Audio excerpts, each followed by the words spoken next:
Gearhart Golf Links in Gearhart, Oregon, maybe an hour 20 northwest of Portland. Gearhart was a lot more than I had bargained for, a lot more than I had imagined. Got there, played with Pacific Northwest golf guys. It's insane what they've done with this golf course. They kind of brought it back to what it was meant to be, make it feel just totally different than anything else you'd get in this part of the country. And then met Jason, who is the head pro, GM, kind of jack of all trades there. Well, we're at Gearhart Golf Links, oldest golf course west of the Mississippi River. 1892 makes us 127 years old. We're fortunate to have a terrific owner, Tim Boyle, who owns Columbia Sportswear. He's very passionate about Gearhart, the golf course, and the town. Back in 1892, there were no trees, just built on sand dunes, and over the years, they planted a bunch of trees as a work relief program.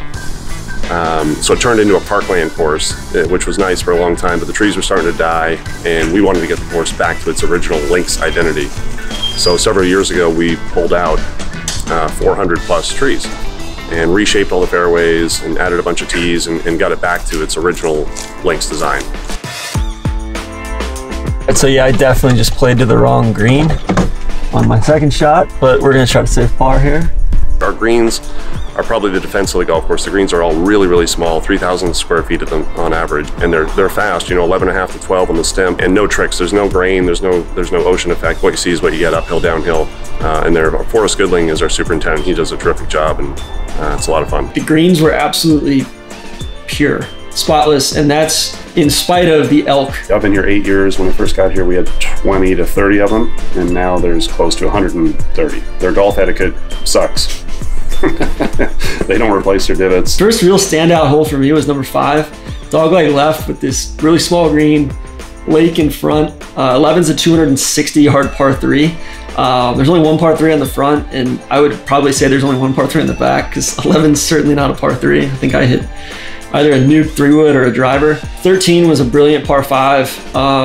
Some dune features that you can kind of see the natural flow of the land. There's some kind of miniature half pipes there where 13, 14, 16, 17 kind of play along the side of those and use those in a way that makes you think about which side of the hole you're approaching it from. On the back nine, I love number 14. Dogleg to the left, you have to hit it down the right-hand side. There's a big dune on the left, and if you don't hit it down the right, you can't see the green. And then 17 green, there's a house behind there that I think Randy needs to just go ahead and buy. This guy's got the right idea. I think he could just live out the rest of his life there and not have any complaints. And then 18 is the hardest finishing hole I think I've ever played. 18 is 640 yards. I think it was playing 649 the day we played it.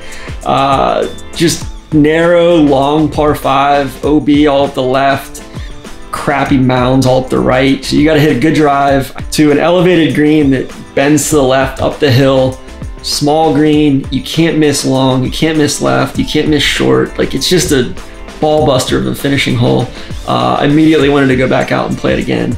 The other thing was just like the pro shop and the restaurant in the clubhouse, and then the little halfway house slash, it's almost like a community putting green and a community bar out there.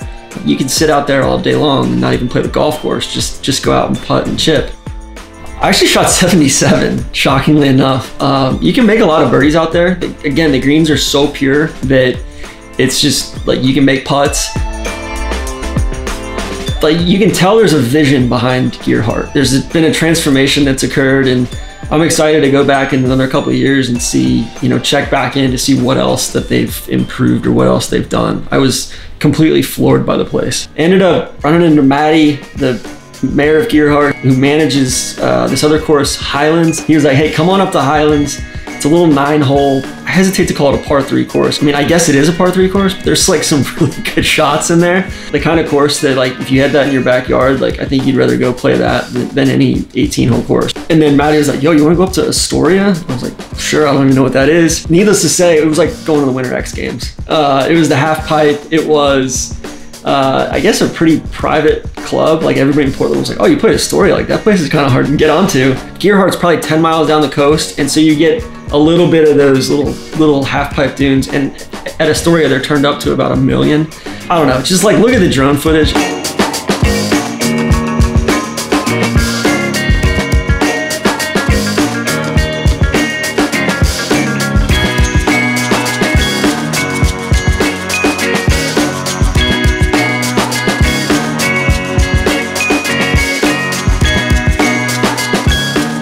Oregon coast, what a shot of life. Just so under the radar. Can't wait to get back.